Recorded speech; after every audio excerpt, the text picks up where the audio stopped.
जंगल में एक बहुत सुंदर हिरन रहती थी। उसे पानी की बहुत जोर से प्यास लगी। अब वह हिरन पानी की तलाश में इधर उधर भटकने लगी, लेकिन उसे कहीं पर पानी नहीं दिखाई दिया। इसके बाद हिरन जंगल में चलती रहती है। कुछ चलने के बाद उसे अपने सामने एक बहुत बड़ी नदी दिखाई देती है।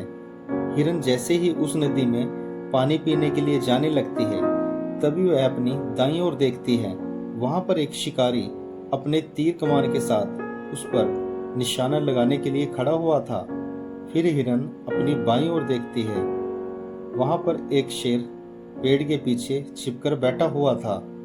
हिरन अपनी पीछे देखती है तो जंगल में भयंकर आग लगी हुई थी और वह धीरे धीरे हिरन की तरफ ही बढ़ रही थी।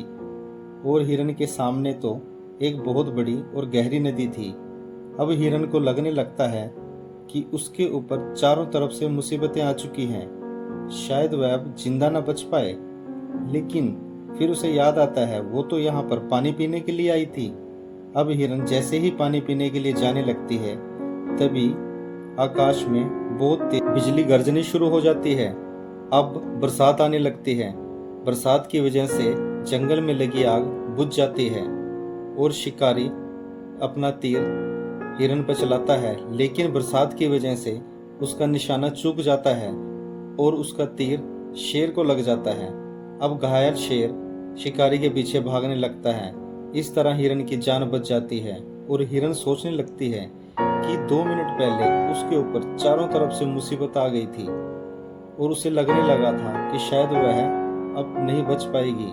तो दोस्तों, इस कहानी से हमें ये सीख मिलती है कि हमारे ऊपर भी अगर कभी भी चारों तरफ से मुसीबत आ जाए तो हमें घबराना नहीं चाहिए। बस अपने काम पर बने रहना चाहिए और मुसीबत का डट कर सामना